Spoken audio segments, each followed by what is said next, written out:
네, 오늘 하나님께서 저와 여러분들에게 주시는 말씀은 출애굽기 4장 27절에서 31절 말씀이죠. 순종을 통한 동역자와 협력하며 주의 일을 해야 합니다. 이런 제목으로 말씀 전할 텐데 말씀 증거될 때 주의 도우심과 은혜가 함께하기를 원합니다.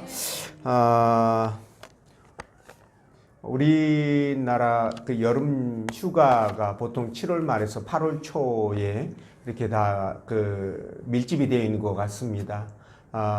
우리 교회도 이번 주에 또 휴가를 이렇게 가신 분들이 이렇게 많은데, 어쨌든, 여러분들이 휴가를 가면, 모처럼 가는 거잖아요. 그렇죠? 삶의 현장을 떠나서 이렇게 또 좋은 것도 구경도 하시고, 맛있는 음식도 드시고, 그리고 충분히 힐링하시면서 즐겁고 행복한 휴가가 되었으면 좋겠습니다. 그래서 또 새롭게 시작할 때 또 열심히 또 해야 되지 않겠습니까? 그렇죠? 오고 가는 길, 가고 오는 길 건강하고 안전하게 그렇게 휴가 되시기를 부탁을 드립니다. 자, 오늘 하나님께서 본문 말씀을 통해서 다음과 같은 세 가지로 우리에게 은혜를 주셨는데, 그 첫 번째가 주의 일을 할 때 동역자와 협력은 필수입니다 라는 거고, 두 번째 동역자와 사역에 대해 모든 걸 공유해야 합니다 라는 것이고요, 세 번째는 주의 말씀은 순종이 빠를수록 좋습니다, 이런 제목인데요. 말씀이 증거될 때 우리가 왜 하나님 앞에 순종해야 되고, 그리고 동역자와 또 왜 협력해야 되는지, 그리고 왜 순종을 통해서 주의 일들을 성취해 가야 되는지, 이런 것들에 대해서 하나님께서 들려주시는 음성을 듣도록 하겠습니다. 자, 첫째로 주의 일을 할 때 동역자와 협력은 필수입니다 라는 건데, 27절 말씀 읽어봅니다. 시작.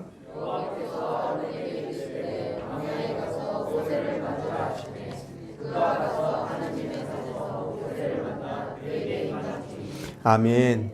자, 모세가 시내산에서 하나님을 만나 사명을 부여받고, 또 시내산에 온 그 형 아론을 만나서 함께 애굽으로 내려가서 이제 본격적으로 하나님께서 이스라엘 백성들을 가나안 땅으로 인도하라는 그런 사명을 수행하기 시작합니다.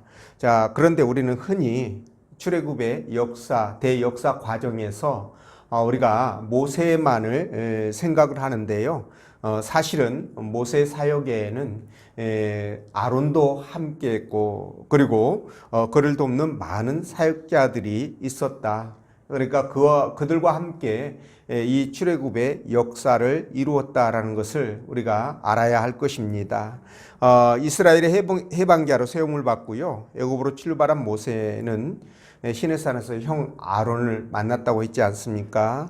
근데 모세는 이미 하나님께로부터 네 형 아론을 붙여줄 것이라는 그런 말씀을 들었죠. 그렇기 때문에 시내산으로 모세를 찾아온 형을 보면서 하나님께서 약속하신 말씀을 이루시는구나, 이렇게 생각을 했을 것입니다.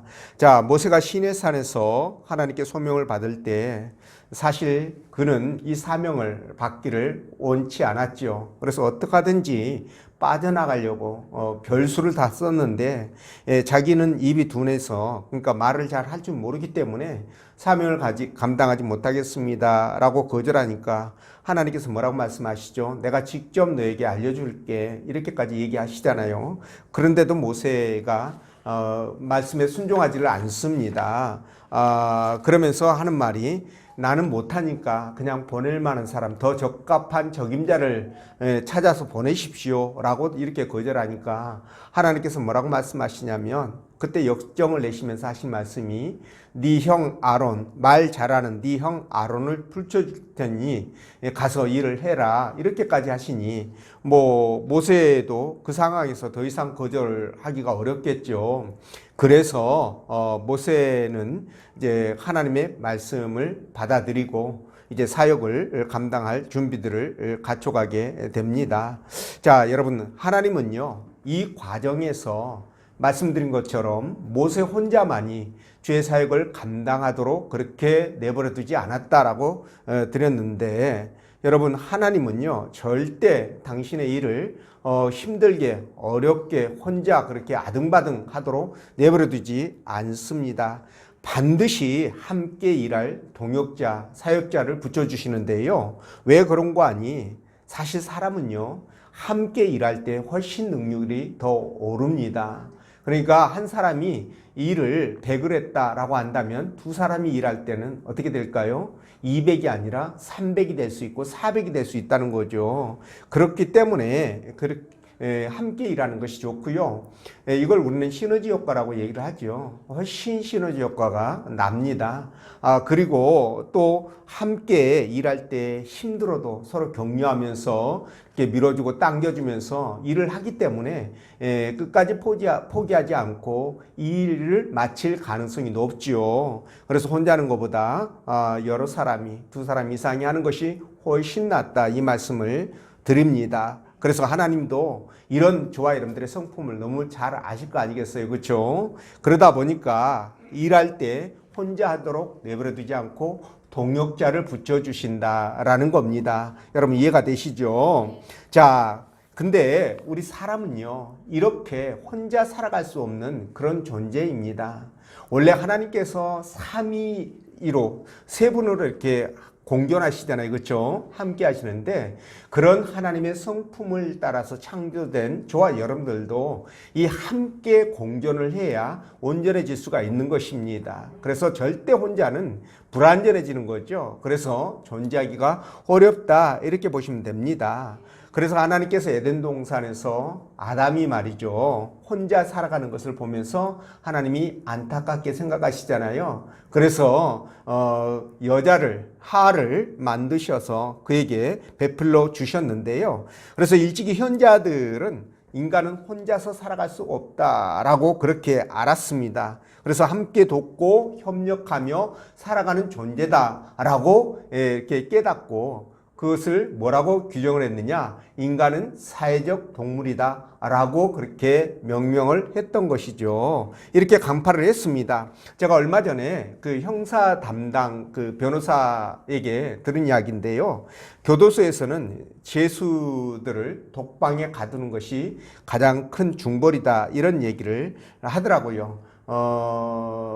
근데 그렇게 교도소에서 독방에 가두게 되면 이게 오래되면은요 말도 어눌해지고 그리고 정신까지도 이상해진다라고 얘기를 하더라고요.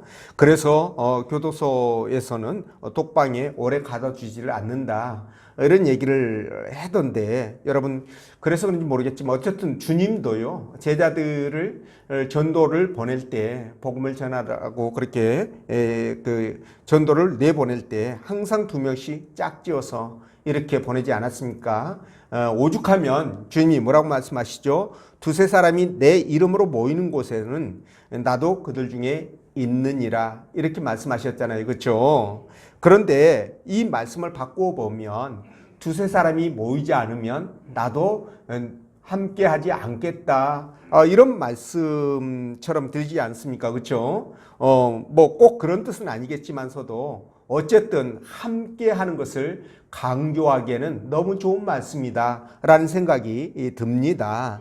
자, 주님이 이 정도 말씀하셨다면요 함께 사역하는 것이 얼마나 중요하며, 그리고 더욱이 마음을 맞추어서 동역하는 동역자가 얼마나 필요한지를 우리 극명하게 느낄 수 있잖아요. 그렇죠? 예, 그렇기 때문에 저와 여러분들은 함께 모여서 서로 돕고 협력하며 그렇게 살아가야 합니다. 그 연장선에서 주의 일을 하는 사역자도 혼자서는 안 되고요, 형제들과 함께 하는 것이 좋다, 이 말씀을 드리죠. 그렇게 함께 하는 일을 하는 사람을 우리가 뭐라고 부릅니까? 동역자다, 이렇게 부릅니다. 자, 전도서 4장 11절 12절에 뭐라고 말씀하시죠? 2 사람이 함께 누우면 따뜻하거니와 1 사람이면 어찌 따뜻하랴. 1 사람이면 패하겠거니와 2 사람이면 능히 당하나니 삼겹줄은 쉽게 끊어지지 아니하느니라. 자, 여러분 이 말씀의 핵심 포인트가 뭡니까? 이 말씀도 동역의 중요성을 함께 일하는 중요성을 강조하는 것이다 라고 보시면 됩니다. 자, 그래서 모세가 말이죠, 그토록 위대한 이 출애굽의 역사를 이룰 수 있었던 것은 뭡니까? 그의 혼자만의 공이 아니라 그를 도왔던 아론이라든가 또 그의 시종이었던 여호수아라든가, 그죠? 갈렙도 마찬가지고 비누아스도 그렇고요. 그리고 레위지파들도 이 모세를 도와서 여러분 정말 그 일들을 이루게 되는데, 이렇게 그들의 헌신적인 도움 때문에 모세는 출애굽의 역사를 온전히 수행할 수 있었다라고 보시면 될 것 같습니다. 여러분, 이스라엘 백성들이 말이죠, 이 시내산을 중심으로 또 이제 광야 생활을 해 나가지 않습니까? 그렇죠? 그런데 그 과정 속에서 얘네들이 이 애굽의 종의 기질이 빠지지 않은 거예요. 그러다 보니까 조금만 불편하거나 힘들고 어려우면 그 모든 불평불만을 모세에게 쏟아놓지 않습니까? 그렇죠? 모세를 원망하고 꼭 잡아먹을 듯이 그렇게 막 그냥 대합니다. 그럴 때마다 모세가 얼마나 정말 마음속으로 낙심이 되고 정말 힘이 들었겠습니까? 그렇죠? 그런데도 불구하고 그것을 이기고 극복할 수 있었던 것은 물론 하나님이 백그라운드로 든든하게 그의 힘이 되어줬기 때문에 그렇지만, 여러분, 하나님이 일단 보이지 않지 않습니까? 그렇죠?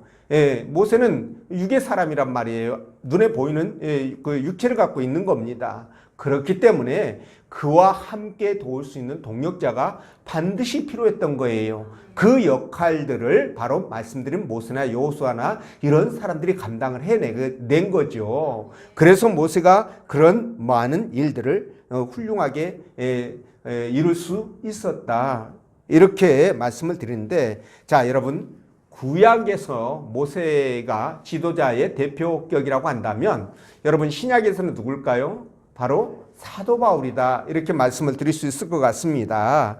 자, 사도 바울은 기독교 역사상 가장 위대한 정말 사역자이다, 이렇게 말씀을 드릴 수 있는데, 여러분, 사도 바울이 될 수 있었던 것이 무엇일까요? 물론 그의 개인적인 역량이 굉장히 뛰어난 것도 사실입니다. 그러나 그가 사역을 감당할 때는요, 그 혼자 감당한 것이 아니라 그 주위에 항상 뭡니까? 그와 함께했던 동역자들이 있었던 거예요. 여러분 아시잖아요. 디모데라든가 실라라든가 바나바도 마찬가지고요. 수많은 동역자들이 얼마나 많았습니까? 브리스길라, 아굴라, 베베 여집사, 수많은 사람들이 있었습니다. 자, 그리고 그것뿐만이 아니라 비록 그와 함께 있지는 않았지만 멀리 떨어져 있는 성도들 있잖아요. 각 교회마다 그 교회들이 사도 바울을 위해서 정말 열심히 기도하고 물심양면으로 지원하고 헌신하고 그랬지 않습니까? 그런 결과가 바로 뭡니까? 사도 바울의 사역으로 나타났다는 거예요. 그래서 이렇게 함께 동역하며 사역했던 위대한 이런 일들이 정말 그런 아름다운 결과로 나타났다라는 사실입니다.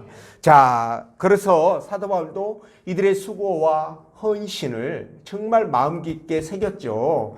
사도 바울이 그랬다면 하나님은 더더욱 그러셨겠죠. 그렇죠? 그래서 사도 바울이 썼던 편지마다 그 뒤끝에 이들의 함께 동역했던 사역자들을, 형제들을 기억해달라고, 그들을 대우해달라고 그렇게 요청하는 편지들을 썼는데, 그게 그 하이라이트가 바로 로마서 16장 마지막 장이 되겠습니다. 자, 그래서 우리도 말이죠, 하나님 나라 백성이잖아요. 그리고 그분의 자녀란 말입니다.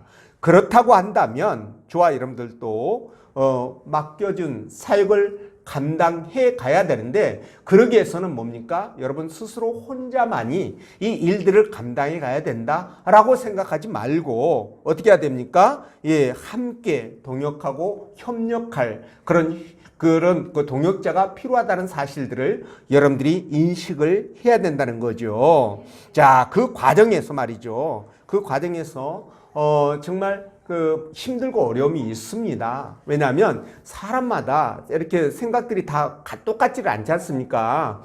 여러분, 사도 바울도 바나바와 일을 할 때 얼마나 그 두 분 다 이대하신 분들 아닙니까? 그런데도 불구하고 의견이 맞지 않아서 정말 대판 싸운 적이 있었거든요. 예, 그런 적이 있었던 것처럼 우리 분명 갈등이 있고 문제가 있습니다. 그런데 그럴 때마다 우리는 어떻게 해야 됩니까?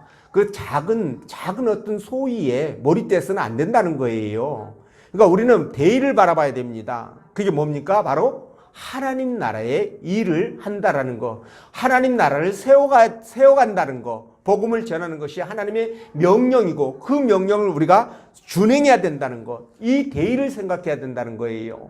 그러면 나머지 작은 갈등들은 충분히 뭡니까? 거기에서 해소할 수 있는 것이라는 거죠. 그러니까 그런 마음을 가지시고 여러분 뭡니까? 가능한 한 형제들과 함께 그렇게 일을 해 나갈 수 있도록 힘쓰고 애써야 된다. 그러기 위해서 내 생각을 바꾸고 행동도 바꾸고요. 예, 그런 것들이 필요하죠. 그리고 항상 기쁜 마음으로 감사하는 마음으로 그렇게 사역들을 해 나가셔야 됩니다. 예, 그럴 때 뭡니까? 하나님께서 얼마나 기뻐하시겠어요. 또 그렇게 할 수 있도록 하나님께서 인도해 주십니다. 내가 좀 더 낮아지고 내려놓게 되면 나머지 부분들은 하나님께서 채워가심으로 말미암아 더 훌륭한 그런 결과들을 만들어낼 수 있다는 거예요. 그래서 사역자 되시는 여러분들은 이런 부분들을 염두에 두시고 주의 일을 할 때 혼자가 아니라 함께 한다라는 그런 마음을 가지시고요. 그 과정에 일어나는 갈등과 어려움들 이것들을 해소하는 데 있어서 대의를 바라보시면서 내가 좀 더 양보하고 내가 좀 더 희생하고 헌신한다는 마음으로 일을 대하시라는 거예요. 그렇게 일을 해 가시라는 겁니다. 그럴 때 여러분 놀라운 성취가 이루어지게 될 것입니다. 그런 기쁨을 맛보는 여러분들이 되시기를 원하고요. 그 다음에 두 번째, 동역자와 사역에 대해 모든 것을 공유해야 된다. 이런 말씀을 하시는데 28절 말씀 읽어봅니다. 시작.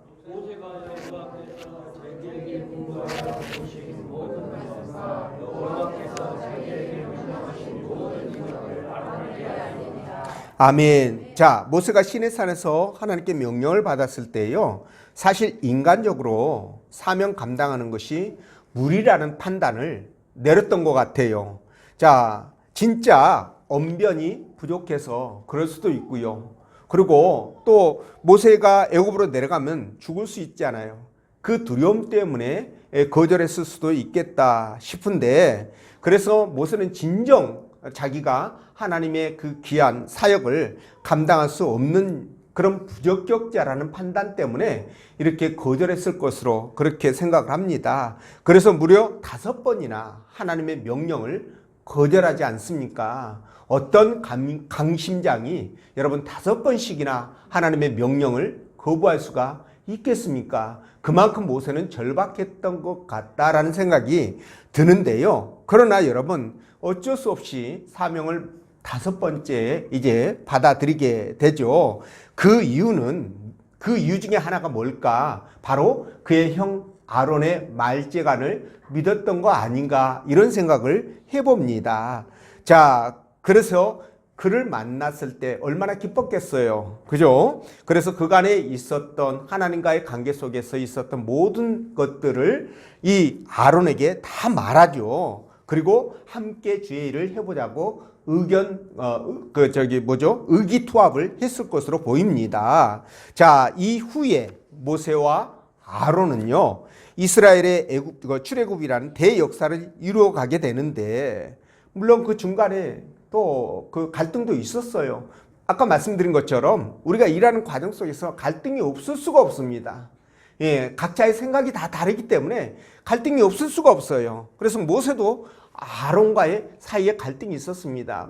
뭐냐면 민수기 12장을 보면요, 모세가 구스 여인을 취한 사건이 나오죠. 근데 그걸 보면서 아론과 미리암이 그걸 보면서 모세를 비난하죠. 뭐 비난할 것 같아요. 왜냐하면 구스 여인은 이방 여자 아닙니까? 그렇죠? 자, 이집트 옆에 아프리카 흑인 여인인데 그 여인을 취하니까 정서적으로 좀 안 맞을 것 같고요. 그죠? 예, 또 이방 사람이고 그러니 비방을 할 만하겠다 라고 생각이 듭니다. 근데 어쨌든 간에 하나님께서는 모세의 편을 들어주시긴 했지만 여러분 이 과정 속에서 미리암과 아론 한편이 되고 모세 이렇게 돼가지고 얼마나 갈등을 했는지 모릅니다. 자, 그런데 말이죠. 결론은 뭡니까? 결론은 이런 모든 과정들을 극복하고 함께 사역을 감당해 갔다라는 사실이에요. 자, 그러니까 저와 여러분도 마찬가지입니다. 주의 일을 하는 과정 속에서 함께 일하는 형제가 항상 같은 같은 마음, 같은 뜻, 같은 곳을 바라보면서 가면 좋겠지요. 근데 경우에 따라서는 그러지 않는 경우도 있다라는 거예요. 속색이거나 내 마음에 안 들거나 막 그럴 때 어떻게 하면 좋겠습니까? 그럴 때 여러분들이 그냥 쿨하게 생각하십시오. 아, 저 사람이 또는 저 친구가 지금 멘탈이 지금 불안하구나. 뭐 이 정도 이해하고 넘어가면 되지 않겠어요? 그리고 도닥도닥 해주면서 그렇게 섬기는 겁니다. 그렇게 하면서 마음을 맞춰가는 것이 굉장히 중요하다. 근데 그것 때문에 여러분 싸우고 삐지고 이러면 어떻게 될까요? 이거 대의를 거스르는 거예요. 예, 큰 뜻을 벗어나는 겁니다. 이렇게 되면은 주의 사역이 훼손될 뿐만 아니라 나아가 중단될 수도 있지 않습니까? 망가질 수도 있는 겁니다. 그래서 여러분 그런 것 때문에 우리의 감정 때문에 주의 일이 무너진다고 한다면 이건 있을 수 없는 일이라서 저와 여러분들은 어떻게 해야 됩니까? 정말 마음을 맞춰가야 되는데 근데 그 과정에서 중요한 것이 뭐냐면 사역에 관한 정보를 함께 공유하는 것이다 라고 보시면 될 것 같아요. 그러니까 머리를 맞대고 정말 일을 하다 보면은 여러분 어떤 어려움도 극복할 수가 있는데 반대로 여러분 우리가 서로 협력하지 않고 너는 네 일하고 나는 내 일하고 네가 맡은 부분 내가 맡은 부분만 열심히 한다 이러면서 하다 보면 여러분 갈등이 생길 때 극복이 안 된다는 겁니다. 그러니까 일을 할 때에는 서로 일에 관한 정보를 공유하는 것이 맞아요. 그래야 소통이 잘 이루어지게 되고 오해와 불신을 하지 않게 되는 겁니다. 그렇지 않겠습니까? 그러니까 보통 사람들이 다투거나 그럴 때는 뭡니까? 소통이 안 돼서 그런 경우가 거의 대부분이다라고 보시면 됩니다. 그러니까 정보 공유가 안 되면 그럴 수밖에 없잖아요. 나만 하나님 앞에 하나님을 만나고 나만 하나님 앞에 그 은혜를 받았고 말씀을 받았으니까 내가 그냥 독단적으로 하겠다. 너는 그냥 나만 따라와. 내가 시키는 대로만 해. 이렇게 되면은 여러분 주의 일을 하는 데 있어서 문제가 생긴다는 거죠. 물론 이 부분이 그대로 사회에 적용해도 됩니다. 우리가 사회생활하는 과정 속에서 어떤 단체든 모임이든 직장이든 뭐 이런 모든 부분에서 똑같다라고 저는 봅니다. 그렇기 때문에 우리가 어떤 목표를 이루기 위해서는 마음을 하나로 모아서 그죠? 정보를 공유하고 그리고 소통하고 서로 협력하고 조금 이해하고 양보하고 내가 좀 손해본다는 느낌을 가지고 한다면 절대로 이런 갈등이나 문제가 생기지 않는다는 거죠. 그래서 주의 일도 바로 이런 자세로 감당해 가는 것이 매우 중요하다라는 겁니다. 물론 사역과 상관없는 사생활까지 공유하라는 것은 아니죠. 근데 물론 사생활도 말이죠. 이 사역에 영향을 미친다라고 한다면 어떻게 될까요? 공유하면서 함께 머리를 맞대고 해결해 가는 것도 좋은 방법이다 저는 생각합니다.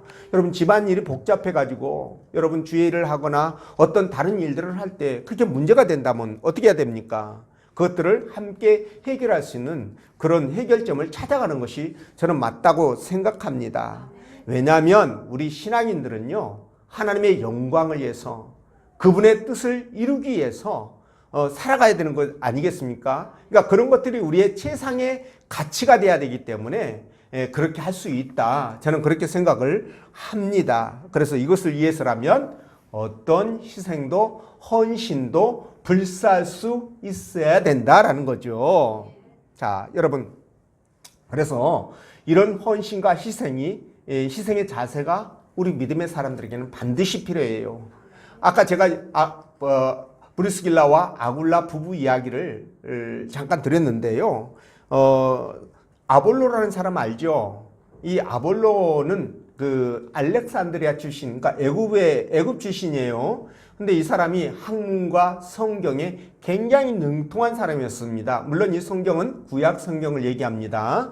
그런데 이 사람이 성령을 모르죠. 그러니까 이분을 자기 집으로 초청해 가지고 잘 대접하면서 성령에 대해서 이렇게 설명을 해서 이분이 온전한 사역을 할 수 있도록 도와준 그런 경우가 있었습니다. 그런데 이 브리스길라와 아굴라가요, 사도 바울을 만나 가지고 그를 함께 도와서 복음을 전하는데, 이 두 부부는 정말 이 복음을 전하는 데 있어서 사도 바울의 동역자로 있어서의 그 맡은 바 사명을 감당하기 위해서 정말 모든 것을 희생했다. 저는 그렇게 생각을 합니다. 이 사람이 이들이 원래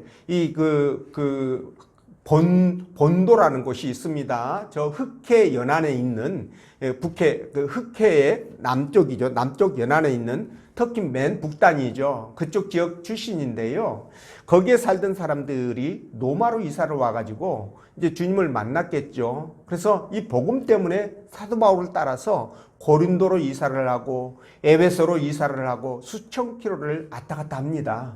그 정도로 여러분 자기의 생활을 희생해 가면서까지 이렇게 여러분 복음을 전하고 희생을 헌신을 마다하지 않았는데요. 저는 이 과정 속에서 비단 이들이 사도 바울이 전하는 그 복음에 동의해 가지고 꼭 그렇게 했을까라는 생각을 해봅니다. 물론 신앙이 출중하기 때문에 그럴 수도 있겠다라는 생각이 드는데요. 우리의 경험을 비춰봤을 때 여러분 이 정도로 헌신하고 희생을 했다면 여러분 복음 위에도 사도 바울과 긴밀한 어떤 그 교류와 이 공유가 있었다라고 저는 생각을 합니다. 그렇지 않겠습니까? 그렇기 때문에 인간적인 신뢰가 뒷받침되어서 이런 일들을 감당할 수 있지 않았느냐라는 건데요. 여러분 그래서 동역자와 함께 나누고 공유하는 것이 매우 중요하다는 거예요.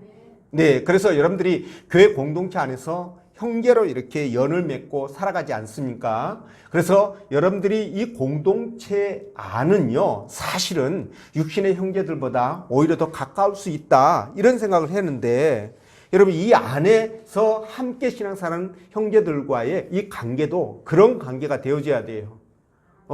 그냥 소 닭 쳐다보듯이, 그죠? 닭 소 쳐다보듯이 이런 말이 있나요? 예, 지붕 위에 닭 쳐다보듯이, 예, 여러분들이 그냥 대면하고 그래서는 안 됩니다. 예, 형제 이렇게 얼굴 보면 감정을 잊고 어떻게 섬겨야 될 것인지를 생각해야 되고요. 함께 어떤 문제들을 해결해 나가기 위해서 고민해야 되고, 이런 것들이 좀 필요합니다. 그래서 말이죠. 그렇게 할 때 우리가 그리스도 안에서의 온전한 신앙 공동체를 이뤄갈 수 있고, 그리고 믿음을 세워갈 수 있는 겁니다. 주님 오시는 그날까지 우리가 믿음을 세워가야 되잖아요. 그리고 우리가 이 땅을 떠나면 아버지 앞에 갔을 때 여러분 교회별로 모여 그러면 어떻게 할 거예요? 저는 그런 생각도 배제하지 않습니다. 자, 지금부터 교회별로 모여 그러면은 다 그 교회별로 갈 거 아니겠어요?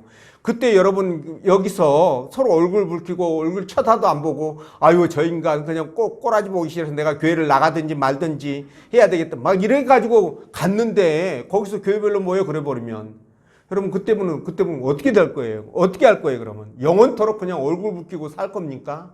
그러니까 차라리 여기서부터 훈련을 하셔라, 이 말씀을 드립니다. 아시겠죠? 그러니까 여러분들 정말 교회 공동체 안에서 형제들끼리 서로 나누고, 예, 그리고 공유하고 돕고 섬기고 협력하고 이런 자세가 너무너무 중요하다는 거. 이 아론과 모세의 관계 속에서 우리가 배울 수 있는 거잖아요. 그죠? 그러니까 꼭 그렇게 하시기를 부탁을 드립니다. 예, 그렇게 주의를 할 때 정말 하나님이 얼마나 기쁘시겠어요. 그래서 로마서 8장 28절에 뭐라고 말씀하십니까? 우리가 알거니와 하나님을 사랑하는 자 곧 그의 뜻대로 부르심을 입은 자들에게는 모든 것이 합력하여 뭘 이룬다? 선을 이룬다 라고 말씀하셔요. 예, 모든 것을 합력해서 선을 이루어가는 여러분 놀라운 동역의 기쁨을 누리는 여러분 되시기 바랍니다. 그리고 세 번째는 주의 말씀은 순종이 빠를수록 좋다, 이런 말씀인데, 자 29절 3절 말씀 읽어봅니다. 시작.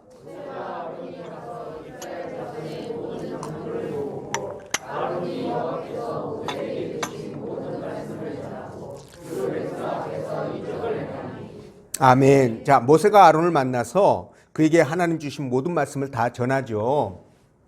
그렇게 해서 함께 애굽으로 내려가서요, 이스라엘 장로들을 모아가지고 하나님께서 지시한 모든 것들을 그들에게 알려줍니다. 그러면서 그들에게 뭘 행합니까? 이적을 행했다 이렇게 말씀하시잖아요. 근데 이 말씀을 통해서 우리가 짐작할 수 있는 게 뭐냐면, 자, 장로들에게 하나님이 너희들 이제부터 출애굽을 시키려고 계획을 하고 있어. 그러니까 너희들은 이제부터는 모세의 말이 아니라 우리의 말을 듣고 우리와 함께 하나님이 예비하신 땅으로 가자 이렇게 말을 했을 때 그들의 입장에서는 어땠을까요? 이 말을 받아들일 때 얼마나 마음이 불안했을까? 얼마나 초조했을까? 혹시 얘네들이 또 사기치는 거 아니야? 이런 생각도 할 거 아니겠어요? 그렇죠? 아니, 여러분 생각해 보세요. 400년 동안이나 애굽에서 종살이 했는데 거기에 푹 익었을 거 아니에요? 그렇죠? 익숙해져 가지고 뭐 움직이고 싶어도 뭐 몸은 고단하고 힘들지만 움직이고 싶어도 움직여지질 않을 것 같다는 느낌도 듭니다. 자, 이런 상황 속에서 그들에게 확신을 줘야 될 거 아니겠어요? 그러니까 뭐를 할 수밖에 없어요? 기적을 행할 수밖에 없다. 그래서 그들 앞에서 지금 이적을 행했다라고 말씀하는데, 자, 여러분, 근데 이 과정 속에서 말이죠, 정말 도드라지게 우리에게 보여주는 부분이 있어요. 그게 뭐냐면, 자, 모세가 하나님 말씀에 순종해서 애굽으로 내려가기로 결단하잖아요. 자, 그렇게 결단을 딱 하자 가장 첫 번째 했던 일은 뭡니까? 다시 미디안으로 돌아와 가지고 자기 장인 이드로에게 나 출발하겠습니다 라고 통보를 하죠. 그리고 즉시 뭡니까? 집으로 돌아가서 개나리 보침 쌉니다. 이렇게 해가지고 애굽으로 출발을 합니다. 자, 애굽에 도착해서도 즉시 이스라엘 장로를 찾아가서 하나님이 말씀하신 내용들을 그들에게 이야기하면서 우리 자 가자 이렇게 한 거 아니에요, 그죠? 자, 이걸 통해서 우리가 알 수 있는 게 있습니다. 그게 뭐냐면, 여러분 보십시오. 하나님 앞에 사명을 받았잖아요. 근데 그 사명을 받고 나서 이 모세가 했던 그 행동들을 쭉 보면 즉각적으로 말씀에 순종해서 행동으로 옮겼다는 것을 알 수가 있는 겁니다. 여러분 이해가 되시죠? 자, 이렇게 모든 과정들을 지체 없이 즉각적으로 순종해서 이뤄가게 되는데, 자, 이런 부분이 바로 뭡니까? 저와 여러분들도 하나님의 말씀을 받게 되면, 그죠? 소명을 받게 되면 뭡니까? 빼거나, 그죠? 이렇게 그냥 싫어하거나 그러지 말고 즉각적으로 그것을 행동으로 옮겨서 순종해야 된다는 것을 우리에게 알려주고 있는 겁니다. 여러분, 하나님 앞에 어떤 명령을 받으면 머뭇거리거나 또는 뭡니까? 계산하거나 그러지 말라는 겁니다. 하나님의 말씀은 즉각적인 순종이 답입니다. 왜냐하면 여러분, 하나님 말씀에 순종했을 때 여러분들이 손해받는 것이 전혀 없다라는 거예요. 손해되는 건 없습니다. 하나님 말씀에 순종했을 때 모든 것이 이익이 되는 거예요. 여러분, 그 동의하시죠? 예, 하나님은요, 저와 여러분들이 당신의 말씀에 순종하는 것을 얼마나 기뻐합니까? 그러니 당연히 하나님은 저와 여러분들에게 좋은 곳으로 주시지 않을 수가 없는 거예요. 여러분, 아브라함과 이삭과 야곱이 하나님 말씀을 들었을 때 즉각적인 순종을 했지 않습니까? 그리고 성경 속에 나오는 하나님 앞에 쓰임받는 종들이 즉각적으로 순종하는 것을 볼 수가 있습니다. 자, 또한 하나님은요, 단 한 번도 저와 여러분들을 실망시키신 적이 없어요. 아멘이시죠? 그리고 잘못된 명령을 하거나 또는 잘못된 길로 인도하거나 그런 적도 없다라는 거예요. 그러니까 우리는 하나님의 말씀을 따르면 100% 뭡니까? 100% 우리는 실패가 없이 손해가 없이 우리에게 도움이 되고 유익이 된다는 것을 알 수 있습니다. 그러니 순종 안 할 수가 없는 거죠.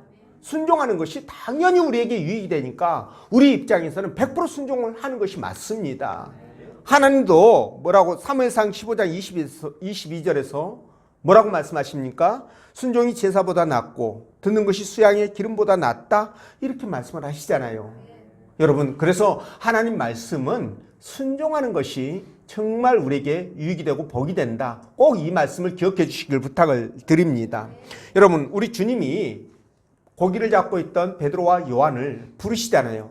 제자로 불렀을 때 이들이 어떻게 합니까? 지체하지 않고 순종하는데 그들이 가지고 있던 배, 그리고 그들이 잡았던 고기, 그리고 그들이 가지고 있던 그물까지 다 버려버립니다. 다 버리고 즉각적으로 주님을 따른 것을 볼 수 있는데요. 그렇게 했을 때 그들이 어떻게 되었습니까, 여러분? 그들은요, 진짜 예수님의 12제자 중에 하나가 되잖아요. 그죠? 그리고 그들은 말이죠, 영원히 오고 오는 사람들에게 어떻게 됩니까? 위대한 하나님 나라의 제자로서, 주님의 제자로서 기억되고요. 그리고 그들이 천국의 12대문이 있죠. 그 대문 주축돌에 이름이 새겨지는 그런 축복을 받게 됩니다. 그러니까 이렇게 순종하는 주의 백성들에게는 절대 손해가 없이 유익함만 있다라는 거예요.